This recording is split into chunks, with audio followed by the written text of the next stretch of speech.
the nature of God giving authority to rulers, and the rulers are supposed to use that authority a certain way. And it's defined in Romans 13, right? I think I've got Romans 13, right? Did I got that right? Okay. So, this tells us that not all of them have been planted by God. Some of them have been planted by someone else. And the answer to that is to let them fall in the pit. So Peter says to him, explain the parable to us. And he says, are you still without understanding? Do you not see that whatever goes into the mouth passes into the stomach and is expelled, but what comes out of the mouth proceeds from the heart, and this defiles a person? For out of the heart comes evil thoughts, murder, adultery, sexual immorality, theft, false witness, slander. These are what defile a person. But to eat what is with unwashed hands does not defile anyone. So he's called them blind guides here. Let them alone. They are blind guides. He didn't do that once. He then, in Matthew 23, he does it again, right? If you follow Matthew 23, he says probably something about the worst things you could say about anyone who is trying to be a real pure Jew, right? Woe to you, scribes and Pharisees. He calls them hypocrites. And then you shut the kingdom of heaven in people's faces, and you do neither yourself nor others enter in. So they're making it hard for people to come to Christ or to God. You travel across sea and land to make a single proselyte, and then you make them twice as much of a child of hell as yourself. He might have offended them on that one.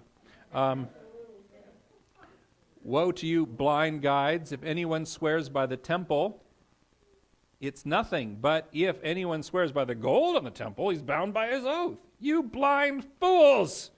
Which is greater, the gold of the temple that has made the gold sacred? So you see, he goes on and he calls them some names. How does he do that in righteousness? He's God, so there's an exception. Okay, we're not God, so maybe we can't do it. He's our example. Was he saying the truth when he was saying these things? Yes, he was saying the truth. Was he saying it in anger? Well, if he did, then he would be failing the first one, right? Because the context of saying you fool is you're saying it in anger. Do you remember that? It talks about first anger. So it could be that the issue is, where's our heart in all of this? Which is typically what this verse is trying to tell us. It's in our heart that these things begin, right? And so I don't know if you can actually say, or I can say, someone is a clown without having a little anger or bitterness in my heart. So I don't know if I'm going to be able to call him clown anymore. They are, but recognize that, sorry? His fruit is showing you. Sure. He is. Sure. He's our enemy. He's very much, I think, well, yes, but remember, this is very similar to the Pharisees. He claims to be a Christian, a Catholic. He holds that up. And so you have someone who's claiming to be a person who knows better, but he's doing the stuff anyway.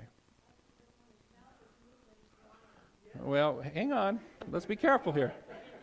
God can see you, like you showed the Lelos, that God can see the good. Exactly. We don't know.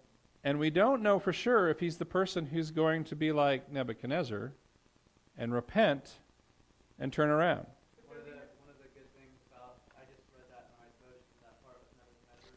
Mm-hmm. You were talking about Daniel and respecting him. Yes. And when he had that dream, he called him in to interpret that dream. And one of the things was Daniel said, "Oh, great Nebuchadnezzar, I wish this dream had been on your enemies and not you." So even though he was saying,